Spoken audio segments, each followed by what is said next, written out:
Ano ba ang peace of mind o kapayapaan? Ang tunay na kapayapaan sa isip, hindi nanggaling sa paligid. Hindi ito galing sa ibang tao, sa pera, o sa mga sitwasyon. Ito ay galing sa kontrol mo sa sarili mong utak. Madalas ang isip natin ay puno ng ingay, iniisip ang mali ng iba, iniisip ang mga kahinaan natin, iniisip ang nakaraan.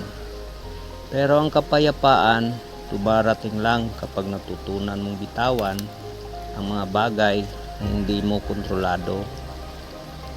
Ang mga tao na nakakaistorbo sa iyo, ang mga pangyayari na nakakasakit, at ang alaala na paulit-ulit sa isip, lahat yan ay pagsubok sa disiplina ng sarili.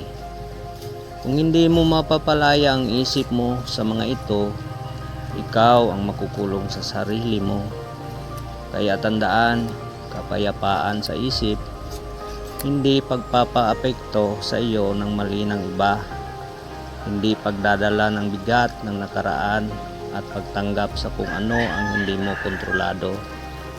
Kapag natutunan mo ito, makakaramdam ka ng tunay na kalayaan kahit sa gitna ng gulo ng mundo.